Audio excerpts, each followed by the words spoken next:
Your boys were doing fake gas station employee at Buc-ee's, and Buc-ee's is the world's largest gas station. It's literally like it's almost not even a gas station. It's a culture. It's this thing. You look at it. It's like a Walmart with gas pumps on the side. Would you describe it as like the Disney World of Texas?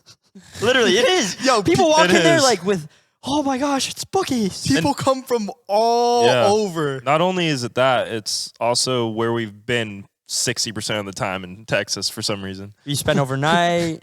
Brandon's filmed there. We've done so much. But, okay, I'm just going to start. So me and Ricky, we were filming a fake Buc-ee's, fake gas station employee prank. And Ricky was in the uniform. For a majority of the time. We go up with all the boys. We're filming. Day one, we're filming. We're only filming on the outside. We're not even in stores. Cops get called. Like, boom. So we leave and we're like, all right, coming back the next day. We go out and film again. We're still on the outside.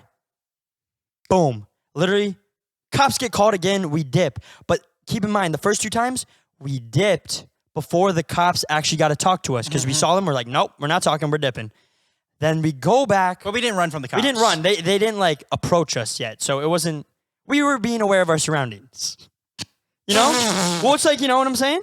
It wasn't technically like they just happened to pull up right after we did a prank. It was just maybe a coincidence. I don't know. Exactly. Maybe it wasn't for you. It just pulled up. You know? Yeah, maybe we were someone being was aware. shoplifting. It was like, why would we keep pranking if the cops are right there? It's just like asking for an L. And I was like, okay, let's go. So 3rd time is a charm, right? We're going to go back. We're going to finish the prank. We're like, all right, we're not doing any of the pranks on the outside near all the gas pumps. We're going to go right in the heart of the beast, right in the heart of the beaver named Buc-ee. So we go up in there. We walk up in there, and I am not kidding. We were up in there for 2 minutes, 35 seconds, my friends. Literally, 2 minutes and 35 seconds. We get confronted by everyone. I'm trying to say, oh, we're filming for Undercover Boss. We're filming for Undercover Boss. Don't worry. I think the real boss was talking to you when you said that, that, the real boss was like the actual like GM of that Buc-ee's. And I'm like, oh, sir, we're filming Undercover Boss. I point to Nick. He's holding a little camera like this. And he's like, no, they didn't tell me about it. And I like say something like, oh, you wouldn't know because if it was undercover, it wouldn't be Undercover Boss if I told you, right? That's facts. It wouldn't be undercover. I was low-key talking a little jokes to him.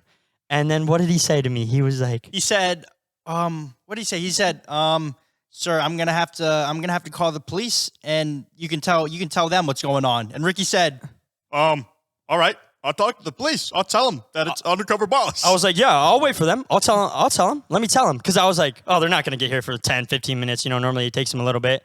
And literally, no joke, as I'm saying that, Nick pans the camera over. Coming down the aisle is the cop. Right next to him. He was ready. They were like this. The cop was there Dude, already? he came in literally like 30 seconds after Ricky said, not even 30 seconds. Ricky said, all right, I'll talk to the cops. He panned over. We're not even going to, like, the clip was not even cut. It's just one clip. Ricky says, oh, the cops are coming? And my reaction is There's this. the cops. My reaction is this. Ready? Pan over to me. I was like, oh, shoot. He's right there. I literally went, oh, he's right there. But that's not even it. It gets crazier. The cop, so I'm wearing the red Buc-ee's uniform. All the other employees are wearing the red uniform. And the only one wearing something else is the GM, like the owner. He's wearing a white dress shirt. So the cop comes up. He points to Nick, and he goes, is he with you? And I'm like, oh, yeah, he's with us. He's filming for us. And the cop walks past me and goes to the GM and says, we need to talk outside. So he didn't even know that I was undercover. He thought the GM was the one doing the prank. Wait, what? Yeah. Yeah. So then, literally, because Ricky looks just like all the other workers. Yeah. Everyone's wearing the same red uniform. and all the other employees had to go up to him and say, yo, wait, no, this is the guy, like me. I'm the one doing the fake employee prank. And then I go, oh, yeah, I guess my undercover was pretty good. You couldn't even tell. Straight to the cop's face. And then the cop, what did he say? He went up to you and he's like, all right. He's like, let's what are you talk doing? outside. He was like, what are you doing? I said, I'm doing Undercover Boss. And then he's like, come on, guy. And then he takes me outside. He's questioning us. And then he says the famous words, have you ever been in trouble with the law before? And we can't lie because we have with Sam and Colby, other times too. And I was like, I got to be honest, right? Yeah. Honesty is the #1 priority. So I said, Policy. I said, yes, sir. multiple times, sir.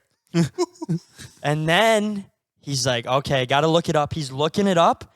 And then he like radios in on his little like microphone thing. And he's like, all right, boys, I was going to let you guys go without anything because technically everything we're doing isn't illegal. But he said we had 2 warrants out for my arrest and a warrant out for Nick's arrest. And I start pooping my pants. I was like, yo, did any of the things that we've done in the past, like, just get opened, or will they never close cases or something? Yeah, like that's what I all the was worried trespasses about. and stuff. I was like, dude. And he literally said, he's like, we might have to like expedite you to Florida. Yeah. He's like, No. I'm talking to my superiors, and I'm not sure what I'm gonna have to do, but we might have to expedite you back to Florida. And me and Ricky, we're looking at each other. We're like, bro, I thought everything that we got in trouble for, like all our stuff, Like, we did our time. It got wiped. Yeah, we did our time. It got taken off our record. So I was like, I didn't even know he could see that stuff. And he's like, yeah. And then when we got arrested with Sam and Kobe, it was felony trespassing. So we asked the cop, we say, is it a felony? And he says, yeah. confirmed. And then I'm like, what, bro? I'm like tweaking out. And it goes on for a little bit. And he goes, how does it feel to be pranked? No. Yeah, bro. No. The Yeah, camera. are you serious? Yeah. Yeah, You're bro. serious. Like, serious. It's all on camera. There was another cop, too. They were both in on it. They were both in on it. Are They you went in on kidding it me? together. Yeah. And I was like, oh, bro, you guys got me good. And then he was like, but you're still banned from Buc-ee's indefinitely at all locations forever until they say that we're not. So, Pretty much banned You can't from go Buc-ee's back forever. to Buc-ee's anymore? nah, forever. Not even just that one Buc-ee's. No. All Every Buc-ee's. Buc-ee's. We'll be able to go. No, if we go, then we actually are charged. And then we're done. Like, actually, he said. Oh, really? And Ricky's learned his lesson, right? We're not going to do that, right? Oh, we're not going back to Buc-ee's unless you guys are watching and you want us to. Like, should we go back and do a little overnight? Low-key, that video's popping off. Should we do a little 48-hour challenge in Buc-ee's? Dang, he got you guys good. That's Dude, crazy. it was one of the best, like, the awareness for him to do that was crazy. They were probably some of the coolest cops that we've ever talked to. They were dope. Yeah, but the cops got our cheeks, bro. Like, They got our cheeks literally a good. good old spanking on the cheeks. And they were both. That's funny. They were both in on it, and they didn't even talk to each other. They just both kind of knew what was up. But I'm just glad the cop actually texted me. Yeah, it's crazy. The cop texts him. He Wait, texted what? me right after he let us go, and he's Yeah. like, "Yo," he checked out the channel, and he's like, "Yo, you guys are dope, bro. Keep up the good work."